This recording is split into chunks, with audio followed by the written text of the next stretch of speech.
নমস্কার বন্ধুরা, কেমন আছেন সবাই? আশা করছি সবাই ভালোই আছেন, সুস্থ আছেন। আমিও অনেক ভালো আছি, বিন্দাস আছি। অনন্যাস মিনি ব্লগ চ্যানেলে আপনাদের সবাইকে স্বাগত।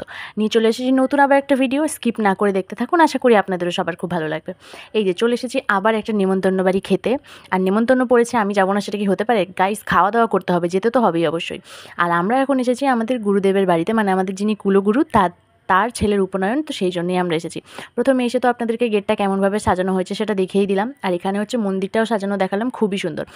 আর ইনিই হলেন আমাদের গুরুদেব। প্রথমে এসে ওনার সাথে কথাবার্তা বলে প্রণাম টনাম করে নিয়েছি। তারপর ওদিকে যে প্লেসটা দেখছেন, এখানে হচ্ছে গুরুদেবের ছেলের উপনয়ন হবে, মানে যিনি হবেন আমাদের গুরু ভাই, তার হচ্ছে এখন উপনয়ন হবে। আর ওখানে কিন্তু লক্ষ্মীনারায়ণ ভগবানেরও পুজো হয়েছিল, তাই প্রথমে এসে ওনাকেও প্রণাম করে নিয়েছি।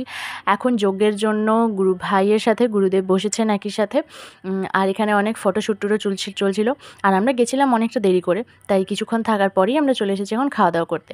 মেনুতে ছিল ভাত, ডাল, আলু ভাজা, 3 রকমের সবজি, পায়েস, দই, মিষ্টি, পাঁপড়। এই হচ্ছে মেনু। আর এখানে নিচে হচ্ছে একটা খাওয়া দাওয়ার প্লেস করে দেওয়া হয়েছে। অনেক মানুষেরই আয়োজন ছিল খাওয়া দাওয়ার জন্য, তো সেই জন্যই এখন এখানে বড় মাঠে খাওয়া দাওয়ার আয়োজন করা হয়েছে। শুধু দেখুন কত মানুষ খাওয়া দাওয়া করেছে। যখন আমি এই ভিডিওটা করেছি তখন প্রায় অর্ধেক মানুষের খাওয়া দাওয়া হয়ে গেছে, নাহলে কিন্তু এখানে আরও ভিড় ছিল। তো আজকে এই পর্যন্তই। দেখা হবে আবার নতুন এক ভিডিওর সাথে।